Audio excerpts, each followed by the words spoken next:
Hello दोस्तों, आपके browser में एक ऐसा टोकन ज़रूर स्टोर रहेगा।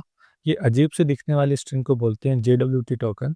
और इसी टोकन की वजह से इंस्टाग्राम, नेटफ्लिक्स, अमेज़न ये सारे एप्लीकेशंस पे आपको बार-बार लॉगिन नहीं करना पड़ता। तो आखिर ये टोकन काम कैसे करता है? आखिर ये सारे एप्लीकेशंस इस पे इतना रिलाई क्यों करते हैं? हाँ, ये टोकन के अंदर यूज़र की इन्फॉर्मेशन कैसे स्टोर होती है और क्यों इसको अपन मॉडिफ़ाई नहीं कर पाते हैं? और बिना डेटाबेस की क्वेरी के ये यूज़र को ऑथेंटिकेट कैसे कर देता है? ये सारे क्वेश्चंस के आंसर इस वीडियो में अपन ढूँढते हैं। तो चलिए शुरू करते हैं। जेडब्ल्यूटी टोकन पढ़ने से पहले अपन थोड़ा सेशंस के बारे में देखेंगे, क्योंकि जेडब्ल्यूटी टोकन से पहले सेशंस यूज़ होते थे, लेकिन सेशंस के अंदर कुछ लिमिटेशंस थी, कुछ कमियाँ थी, जिसकी वजह से सारे एप्लीकेशन से वो टोकन के ऊपर शिफ्ट हो गई। तो आज अपन पहले ये देखते हैं कि सेशंस बेस्ड अप्रोच में क्या लिमिटेशंस है और उनको टोकन बेस्ड अप्रोच है वो कैसे सारी लिमिटेशन को दूर करती है। ठीक है, तो पहली जो अप्रोच है सेशन बेस्ड, इसको स्टेटफुल बोलते हैं।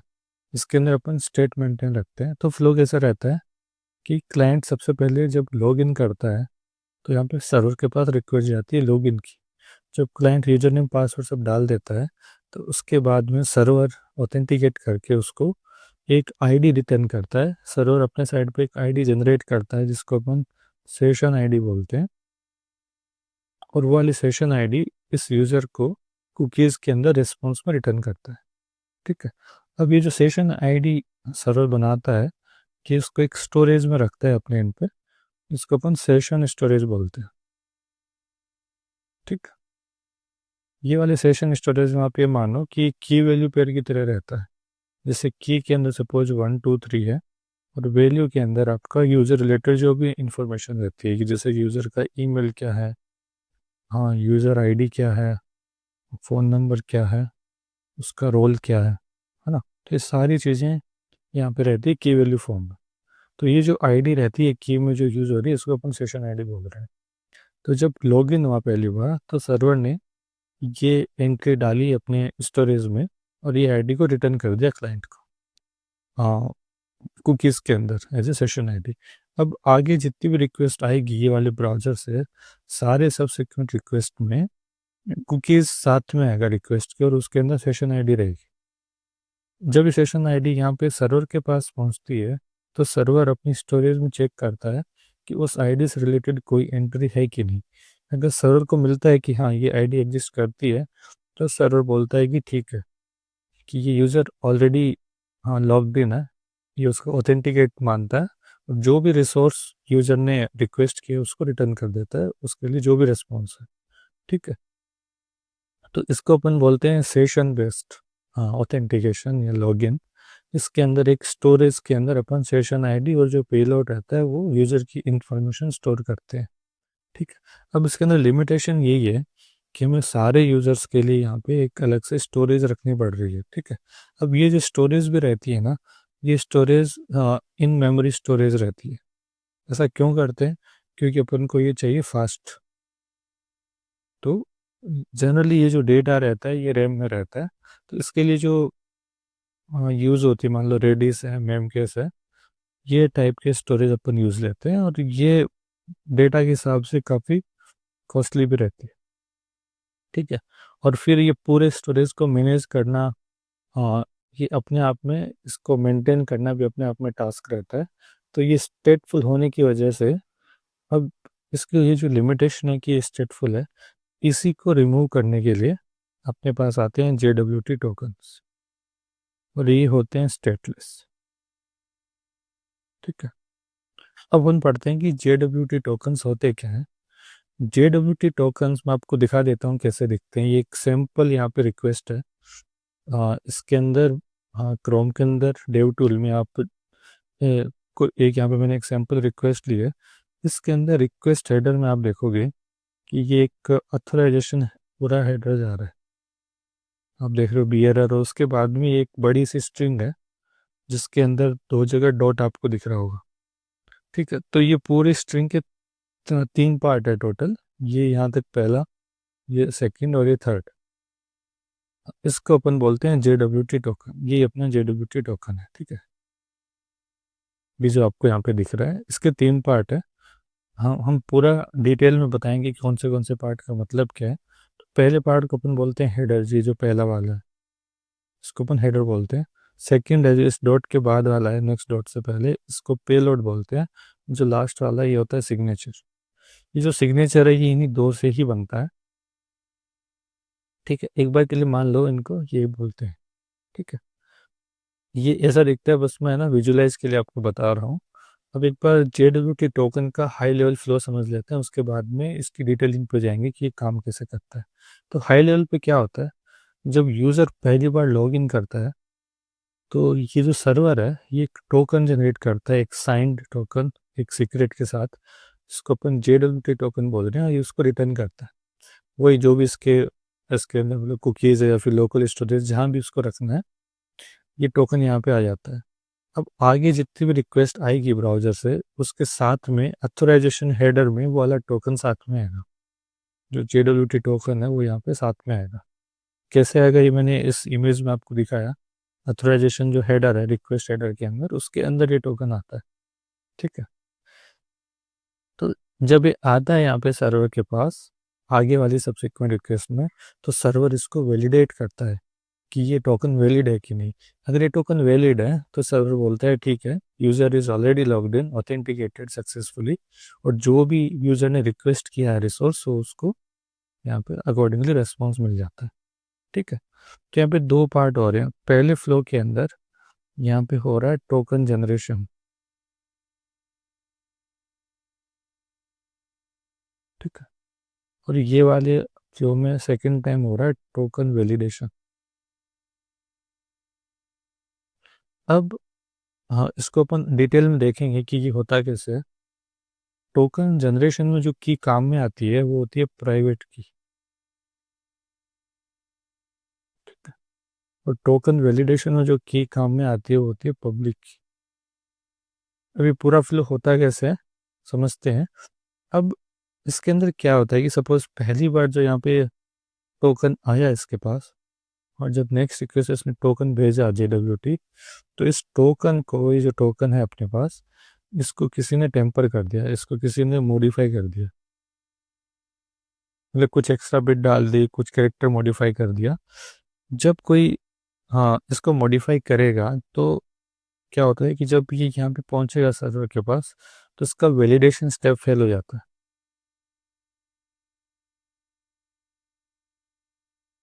अब ये फेल कैसे होता है वो अपन देखते हैं कि जब सर्वर इसको पब्लिक की मदद से वैलिडेट करने जाता है तो ये फेल हो जाता है। तो JWT टोकन्स के फ़ायदे क्या रहते हैं कि सबसे पहला फ़ायदा ये है कि कोई इसको मॉडिफाई नहीं कर सकता, कांट मॉडिफाई। ठीक है, दूसरा फ़ायदा ये रहता है कि जो यूज़र इन्फो है वो टोकन के साथ में रहती, यूज़र इन्फो टोकन के अंदर ही रहती है, तो आपको बार बार DB पे नहीं जाना पड़ रहा यूज़र की डिटेल आने के लिए। ठीक है, ये दो इसके सबसे बड़े फायदे रहते हैं। भाई काम कैसे होता है वो अपन देखते हैं। अब मैंने बताया था कि JWT टोकन के 3 पार्ट रहते हैं। पहले पार्ट को हेडर बोलते हैं, दूसरे को पेलोड, तीसरे को सिग्नेचर। हेडर में क्या रहता है यहाँ पे कि टोकन बनाने के लिए कौन से क्रिप्टोग्राफी की आप एल्गोरिथम यूज़ ले रहे हो उसका नाम रहता है, जैसे RS-256, और टाइप केस का JWT। ठीक है, इस तरह से। पेलोड में क्या रहता है, इसके अंदर रहता है यूज़र का डेटा, जैसे ये वाला जेसन आपको दिख रहा है, यूज़र आईडी क्या है, उसका रोल क्या है ना, इसका एक्सपायरी कब है। ठीक है, ये सारी, ऑडियंस क्या है, इशूअर इसका कौन है, ये सारी चीज़ें यहाँ पे रहती हैं। ठीक है, ये काफ़ी इंपॉर्टेंट रहता है पेलोड। फिर आता है सिग्नेचर अपने पास। सिग्नेचर ये है कि एक तरह से ठप्पा मान लो आपकी, अगर आपको कोई कोई भी डॉक्यूमेंट, जनरली अपन किसी मतलब गवर्नमेंट अथॉरिटी के पास जाते हैं तो एक अपना ठप्पा लगा के देते हैं, जिससे ये प्रूफ होता है कि हाँ ये वाला वैलिड डॉक्यूमेंट है। सिमिलरली यहाँ पे एक सिग्नेचर होता है। ये वाला सिग्नेचर ये जो सिग्नेचर होता है ये इन्हीं दो चीज़ों से मिलके बना होता है, हेडर और पेलोड से ही ये बनता है। वो अपन देखते हैं कैसे बनता है, बट ये होता है सिग्नेचर। तो इस तरह से इसके 3 पार्ट हो गए। अब आपको यहाँ पे ये जो स्ट्रिंग दिख रही है ना, जनरली मतलब ये वाली स्ट्रिंग आपको टोकन में मिलेगी, बट ये जनरेट होती है इसी से। ये जो पेलोड होता है इसको अपन बेस 64 में एनकोड करते हैं तो ये बनता है। बेस 64 में एनकोड करना ऐसा नहीं है कि अपन इसको पूरा ही चेंज कर दे रहे हैं, एक तरह से ये आप मान लो कि ट्रांसफॉर्मेशन है, अपन ट्रांसफॉर्म कर रहे हैं। ट्रांसफॉर्म का मतलब है जैसे आप हिंदी से इंग्लिश में कन्वर्ट कर रहे हो, काइंड ऑफ वैसा ही। तो आप इससे वापस ये भी ला सकते हो। अपन यहाँ से ये जनरेट किया लेकिन इससे आप उल्टा भी ये जनरेट कर सकते हो टोकन के अंदर। तो ये बहुत ही इंपॉर्टेंट बात है कि JWT टोकन में अपन कोई चीज़ भी छुपा नहीं रहे। इवन ये जो यूज़र का डेटा भी है ना, ये भी कोई भी बंदा देख सकता है क्योंकि उसके पास ऑलरेडी ये स्ट्रिंग है टोकन में। अगर इसको दोबारा डिकोड कर देगा तो ये डेटा मिल जाएगा, लेकिन वो इसको मॉडिफाई नहीं कर सकता। ये इंपॉर्टेंट चीज़ है। ठीक है, ये तीन इसके पार्ट है। अब अपन देखते हैं कि ये पार्ट काम कैसे आते हैं। ठीक है, तो दो फ्लो अपन देखेंगे। सबसे पहले होता है टोकन जनरेशन, वो देखते हैं कैसे होता है। उसके बाद देखेंगे कि टोकन का वैलिडेशन कैसे होता है। तो पहला आता है टोकन जनरेशन। तो टोकन जनरेशन मैंने आपको बताया था होता है प्राइवेट की से। जो प्राइवेट की है वो काफ़ी क्रिटिकल होती है। ठीक है, अगर ये किसी के हाथ लग जाए तो वो बंदा अपने हिसाब से टोकन जनरेट कर सकता है, उनको साइन कर सकता है, क्योंकि प्राइवेट की से अपन साइन कर रहे हैं। ठीक है, तो ये जो प्राइवेट की, ये जो टोकन जनरेशन का काम है वो होता है ओथ सर्वर पे। ठीक है, और काफ़ी सिक्योर वे में होता है। ये प्राइवेट की बाकी और किसी सर्वर को एक्सपोज नहीं की जाती है। ठीक है, तो काम होता है कैसे वो देखते हैं। तो अपने पास इनिशियली अपन क्या करते हैं, ये हेडर है अपने पास, जो जैसा मैंने आपको बताया था कि एक इसके अंदर एल्गोरिथम डालते हैं और टाइप है वो डालते हैं। उसके बाद यूज़र का यहाँ पे एक पेलोड है सिंपल सा। इससे पहले यहाँ पे यूज़र ने लॉगिन कर लिया, यूज़र ब्राउज़र पे गया, उसने यूज़र ने पासवर्ड डाले, सब कुछ किया। उसके बाद में जो अपना सर्वर है उस पर ये काम होना शुरू हुआ है। ठीक है, तो अपने पास यूज़र की डिटेल्स है, यूज़र आईडी है, रोल है उसका एडमिन। तो सबसे पहले अपन क्या करते हैं, इन दोनों को बेस 64 के अंदर एनकोड करते हैं, एक तरह से ट्रांसफॉर्म कर रहे हैं। तो ये स्ट्रिंग बन के आती है हेडर के लिए, ये स्ट्रिंग बन के आती है पेलोड के लिए। ठीक है, ये सैम्पल पेलोड है, ये सैम्पल हेडर है।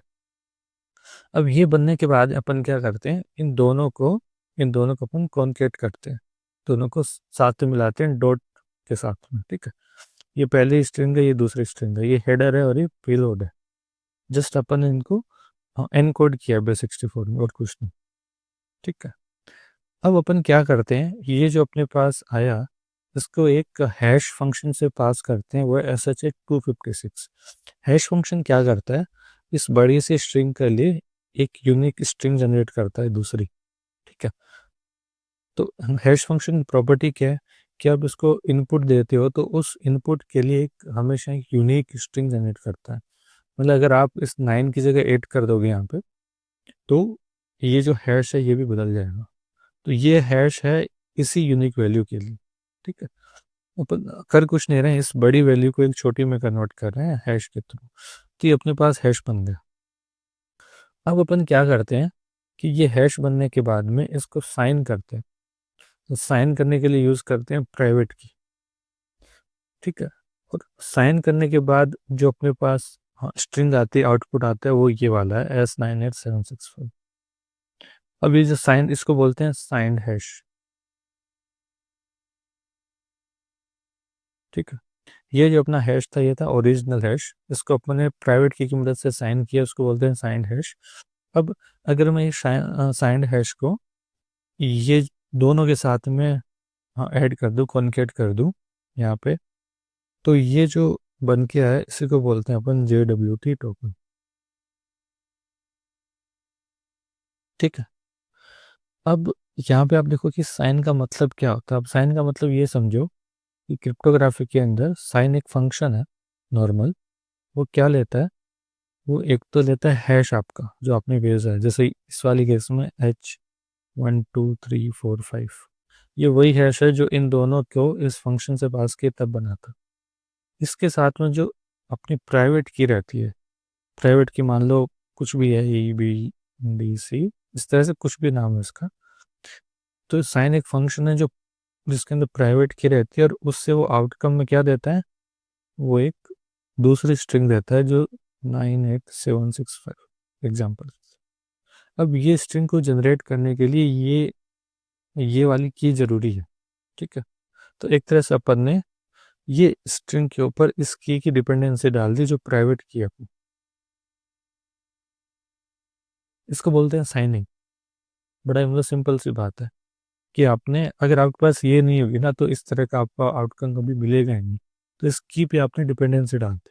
ठीक, तो ये पूरा प्रोसेस रहता है टोकन जनरेशन का, JWT जनरेशन का। अब इसके अंदर सबसे इम्पोर्टेंट बात आप देखोगे, ये जो अपने पास हैश बन के आया है यहाँ पे, साइंड हैश, ये साइंड हैश बनने में भी एक तरह से इन दोनों का ही कंट्रीब्यूशन है। अपने किया क्या, इन दोनों की मदद से एक हैश बनाया और उस हैश को यहाँ पे साइन किया। ठीक है, ये हम आपको क्यों बता रहे हैं, ये आपको वैलिडेशन स्टेप में समझ में आएगा। लेकिन अपने पास ये टोकन अभी बन गया है। अब ये टोकन अपने पास अगली रिक्वेस्ट में अपन सर्वर को भेजेंगे, तो वहाँ पे वैलिडेट करेगा पब्लिक की मदद से। ठीक है, तो अपन अब वैलिडेशन फ्लो देखते हैं। वैलिडेशन फ्लो में क्या होता है, तो वैलिडेशन फ्लो के अंदर पब्लिक की यूज़ होती है और ये होता है API सर्वर पे, जो आपके नॉर्मल रिसोर्स सर्वर होते हैं वो। लेकिन जो ऑथेंटिकेशन हो रहा था, जो टोकन जनरेशन हो रहा था, वो रहा था ओथ सर्वर। ठीक है, अब क्या होता है कि हाँ, ब्राउज़र जो है वो ये वाला टोकन जो भी जनरेट किया था पिछले, वो भेजता है अगली रिक्वेस्ट में हेडर के अंदर। ठीक है, अब क्या होता है सर्वर साइड पे, इसमें से ये तीनों चीज़ें अलग करते हैं। ठीक है, हेडर, पेलोड, सिग्नेचर अलग किया। फिर क्या करते हैं, जो पीछे जो काम अपन ने जनरेशन के टाइम किया था कि अपन एक हैश जनरेट करते हैं हेडर डॉट पेलोड से। ठीक है, वो हैश यहाँ पे जनरेट किया, वो आ गया ये। सिंपल, यहाँ तक कोई डाउट नहीं है।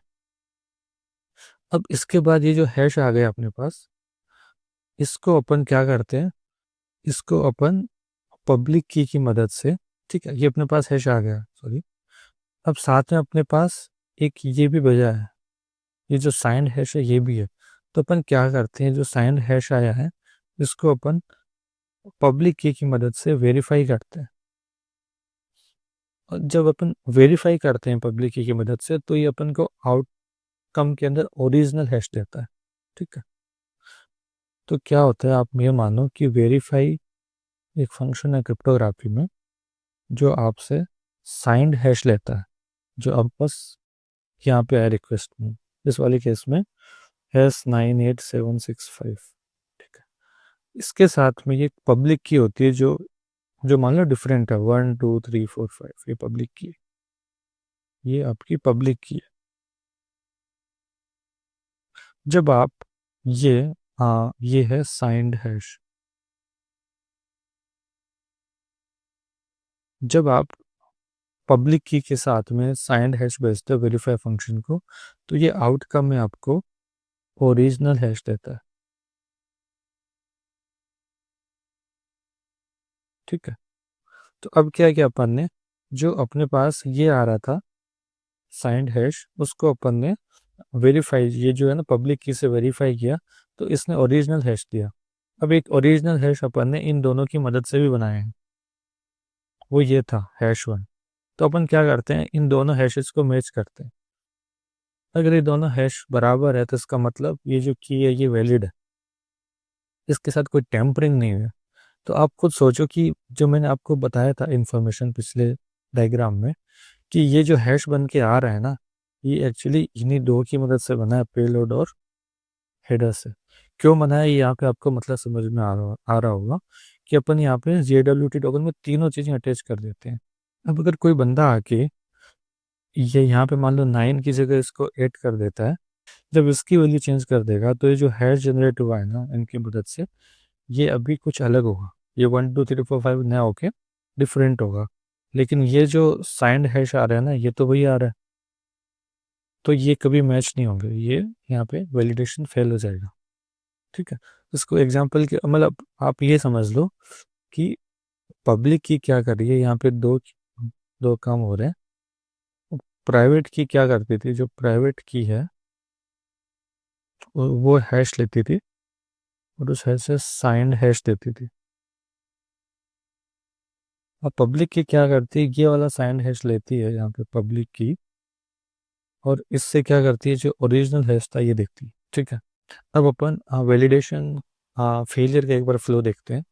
तो सपोज जो ओरिजिनल पेलोड था वो ये था, यूज़र आईडी 123 और रोल था यूज़र। अब किसी हैकर ने या किसी ने आके जो रोल है उसको एडमिन कर दिया। अब जब रोल एडमिन हो जाएगा और जो टोकन अपने पास आएगा और उसमें से अपन हेडर पेलोड निकालेंगे। ठीक है। और ये जो सिग्नेचर है वो एक्सेप्ट करेंगे। इसके अंदर 3 पार्ट होते हैं और हेडर और पेलोड को मिला के एक हैश बनाएंगे। ये हैश अपना बन गया, बट ये ओरिजिनल हैश नहीं होगा। ओरिजिनल क्यों नहीं होगा? क्योंकि पेलोड बदल गया। पेलोड यहाँ पे बदल गया। ओरिजिनल में यूज़र था बट अपन ने एडमिन डाल दिया। तो ये जो हैश बन के आएगा ये ओरिजिनल नहीं होगा, लेकिन ये जो सिग्नेचर आ रहा है ये स्टिल ओरिजिनल है। ये ओल्ड सिग्नेचर है, पुराने वाला सिग्नेचर, सॉरी, ये ओल्ड आपके पास सिग्नेचर है, साइंड है। अब क्या करेंगे अपन, ये जो यहाँ पे सिग्नेचर है उसको पब्लिक की मदद से उससे हैश अपन लाएंगे रिवर्ट में। अब जब दोनों हैश को कंपेयर करेंगे ना, तो ये दोनों हैश कभी बराबर नहीं होंगे। तो इस तरह से अगर इस JWT टोकन में कोई भी टाइप की टेम्परिंग होती है तो वो अपन वैलिडेशन फ्लो में पकड़ लेते हैं कि क्या हुआ है। अब आप ये भी बोल सकते हो कि अगर उसने बंदे ने ये मॉडिफाई किया है तो बंदा जाके ये जो हैश आ रहा है ना, ये साइंड है ना, ये जहाँ पे सिग्नेचर आ रहा है इसको भी मॉडिफाई कर दे। लेकिन इसको मॉडिफाई करना आप कितने कॉम्बिनेशन बनाओगे, मतलब काफ़ी, मतलब इतने सारे कॉम्बिनेशन बन जाएंगे कि आप इसको मॉडिफाई कर ही नहीं सकते। अगर आप इसको एडजस्ट करना चाहो तो पॉसिबल नहीं है। अगर आप इसको बनाना चाहते हो ऐसा ही कुछ, तो उसके लिए आपको प्राइवेट की चाहिए। ठीक है। तो इसीलिए मैं कह रहा हूँ कि प्राइवेट की काफ़ी क्रिटिकल होती है। अगर वो एक्सपोज होगी तो बंदा ये वाला सिग्नेचर भी बना सकता है। ठीक है। तो ये था JWT टोकन्स के बारे में। अब इसके बाद में ये वाले फ्लो में आप सेम वही बात मैंने बताई है। अब इसके अंदर क्या हुआ, आगे एक और इम्प्रूवमेंट हुआ। इसकी भी एक अपन पहले लिमिटेशन देखते हैं JWT टोकन की। वो लिमिटेशन ये है कि जो टोकन बन के आता है अपने पास JWT का, वो टोकन कोई बंदा मॉडिफाई तो नहीं कर सकता, लेकिन उसको एक्सचेंज जरूर कर सकता है। ठीक है। कि सपोज कोई टोकन था यूज़र A का, बट यूज़र B ने ये टोकन ले लिया यहाँ से रिक्वेस्ट से और फिर अपने यहाँ पे भेज दिया। ये क्लाइंट है और ये सर्वर है। यूज़र B ने यूज़र A का टोकन यहाँ पे भेज दिया। अब अपने पास यहाँ कोई भी मैकेनिज्म ये नहीं है कि ये क्रॉस वैलिडेट करे कि ये सही है कि नहीं। तो एक बंदा किसी दूसरे का भी भेज सकता है, ये काम हो सकता है यहाँ पे। तो इसीलिए इस इन सारी चीज़ों को अवॉइड करने के लिए इसका रीयूज़ नहीं है या इसका कहीं और भी यूज़ नहीं हो, उसके लिए जो इसका एक्सपायरी टाइम रखते हैं ना अपन, वो काफ़ी शॉर्ट रखते हैं। ये एक्सपायरी टाइम काफ़ी शॉर्ट रखते हैं। अब इसकी वजह से क्या होता है कि मान लो अगर आपने कुछ मिनट्स का, कुछ हम सेकंड का रखा, तब उसको बार बार री लॉग इन करना पड़ेगा यूज़र को। ठीक है। तो ये एक काफ़ी बड़ी समस्या है इसके साथ में। इस समस्या को रिजॉल्व करने के लिए अपने पास आते हैं रिफ्रेश टोकन।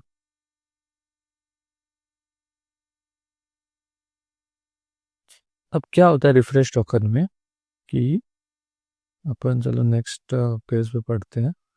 तब रिफ्रेश टोकन में क्या होता है कि ये क्लाइंट है और ये सर्वर है। तो जब पहली बार लॉगिन हुआ तब सर्वर ने इसको 2 टोकन दिए। एक तो इसने दिया एक्सेस टोकन, ये मान लो JWT टोकन ही है, प्लस इसके साथ में एक और टोकन देते हैं, वो होता है रिफ्रेश टोकन। ठीक है। अब क्या होता है, जब पहले लॉगिन होगा ठीक है, उसके बाद में क्लाइंट ने रिक्वेस्ट करी कुछ, इसके साथ टोकन भेजा एक्सेस टोकन, और इसको यहाँ पे रिस्पॉन्स मिल गया। ठीक है। लेकिन मान लो ये टाइम के बाद में यहाँ पे जो टोकन है वो एक्सपायर हो गया। अब एक्सपायर के बाद क्या होता है, जब क्लाइंट यहाँ पे भेजेगा एक्सेस टोकन रिक्वेस्ट के साथ में, तो ये सर्वर बोलेगा कि एक्सपायर्ड हो गया अभी टोकन। अब इसके बाद में यहाँ पे ट्विस्ट आता है। तब क्या करेगा क्लाइंट सर्वर को रिफ्रेश टोकन भेजेगा, और इस रिफ्रेश टोकन के लिए सर्वर इसको दोबारा एक्सेस टोकन रिटर्न कर देगा, और ये एक्सेस टोकन को क्लाइंट आगे यूज ले सकता है। ठीक है, तो बेसिकली क्या हुआ, जब टोकन एक्सपायर हो गया तो नॉर्मल केस में क्या होता है, ये एक्सपायर होने के बाद में यहाँ पे दोबारा लॉगिन होता है, री लॉगिन।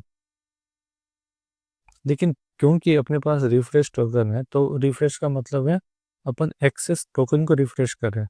तो यहाँ पे अपने पास बिना लॉगिन किए एक नया एक्सेस टोकन आ गया, जो अगेन कुछ टाइम के लिए वैलिड रहेगा।